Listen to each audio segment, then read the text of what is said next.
नमस्कार। आप देख रहे हैं शगुन टीवी और कार्यक्रम का नाम है ज्योतिष ज्ञान। इस चैप्टर में मैं बात करने वाला हूँ कुंभ राशि की कि कुंभ राशि वाले कैसे होते हैं, उनके लिए कौन-कौन से ग्रह मुफीद काम करते हैं, यानी योग कारक ग्रह कौन से हैं, कारक कौन से हैं, बाधक कौन से हैं और मारक ग्रह कौन-कौन से हैं। इस वीडियो में हम संपूर्ण रूप से ये बातें करेंगे। लेकिन ये मैंने कुंडली ड्रॉ कर ली है, यहाँ मैंने 11 लिखा, इसका अर्थ है वो कुंभ राशि और कुंभ राशि के जो स्वामी ग्रह हैं, वो शनि महाराज हैं। तो इस जो कुंडली के सुप्रीम लीडर हैं, वो शनिदेव हैं। शनिदेव ने अपने दोस्तों को, अपने मित्रों को या अपने शत्रुओं को कौन-कौन से डिपार्टमेंट दिए, इसके बारे में थोड़ी सी हम चर्चा कर लेते हैं।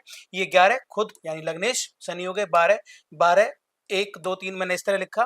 तो 10वां और 11वां 12वां इन तीनों को अगर हम यहाँ पर चेक करेंगे तो मैं थोड़ा सा ये बता दूं कि 10 और 11 के जो मालिक होते हैं वो शनि महाराज स्वयं होते हैं, यानी 12वें हाउस के मालिक खुद शनिदेव है यहाँ पर। और अगला मैं देखूंगा दूसरे घर के मालिक यहाँ पर इन्होंने जो बनाया है वो देवगुरु को बनाया है।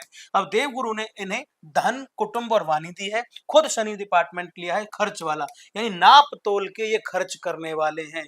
एक पैसा भी कहाँ खर्च हुआ इनको पता होता है, क्योंकि ये जो डिपार्टमेंट है शनिदेव ने खुद अपने पास लिया है।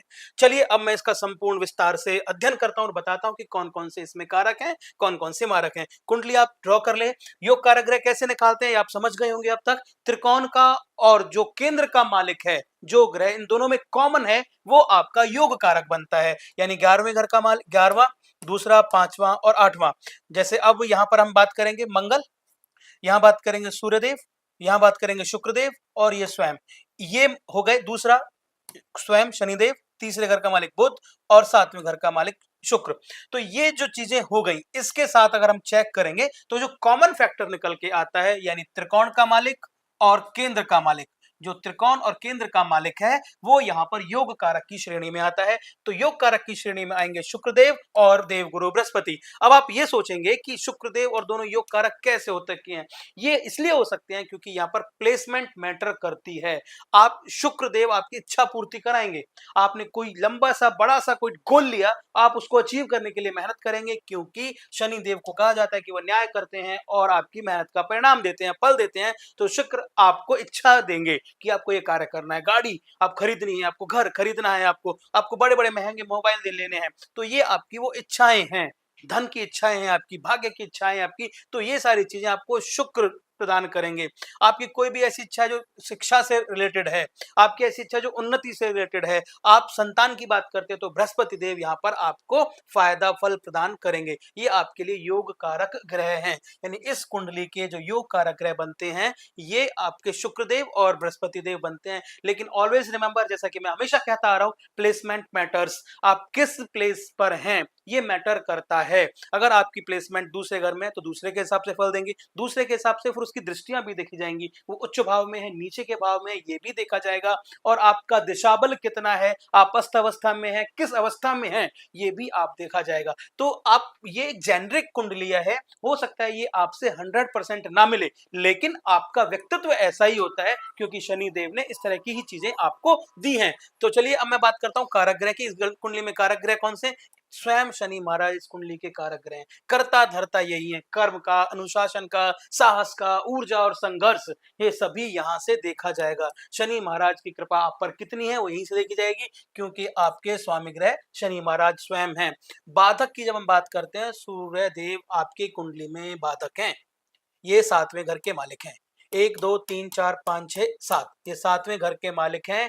ये आपको परेशान करेंगे क्योंकि सूर्य और शनि की नहीं बनती, ये हम सब जानते हैं। ये सूर्य देवगुरु है और शनि हम देखते हैं तो बैड प्लेनेट में आते हैं। बैड का मतलब यहाँ पर परिणाम देने से है। इन दोनों की, वैसे तो सूर्य पुत्र शनि है, लेकिन इन दोनों पिता पुत्र की नहीं बनती है।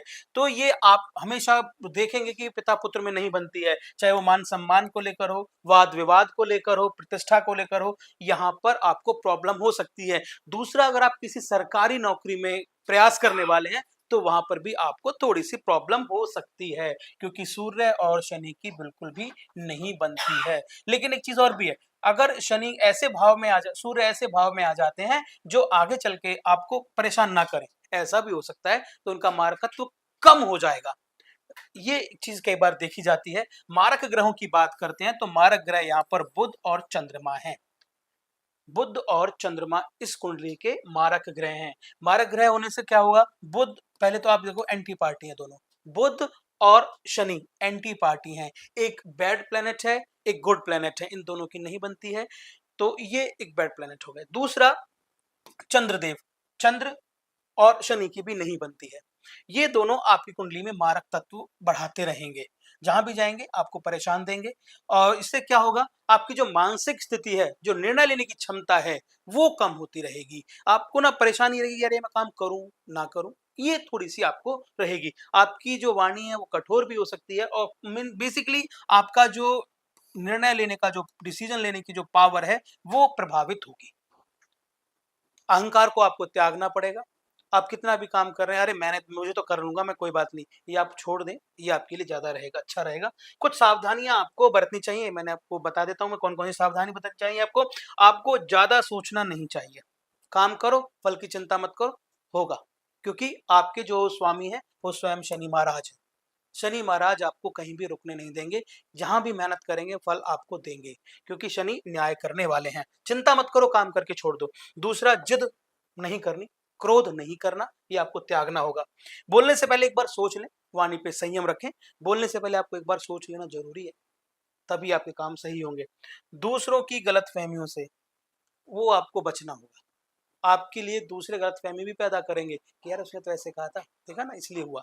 ये जो गलतफ़हमी भर देते हैं ना लोग ऑफ़िसेज़ में या कहीं भी, उनसे आपको बचना होगा। गलतफ़हमी के शिकार नहीं हो आप। ये आपके लिए कुछ सावधानियाँ हैं, तो ये आपको बरतनी चाहिए। और आपकी जो मेन विशेषताएँ हैं वो बहुत अच्छी-अच्छी हैं। आप बुद्धिमान होते हैं, विचारशील होते हैं, किसी भी काम को संघर्ष करते हैं आप, जीवन में अच्छा प्राप्त करते हैं, और आप मेहनती बहुत होते हैं, समाज सेवा बहुत करते हैं आप। आप विचारों वाले होते हैं, ईमानदारी आप में भरी होती है, मानवीय विचार बहुत होते हैं। आप समाज के कल्याण के लिए सोचते हैं, मज़दूरों के कल्याण के लिए सोचते हैं आप।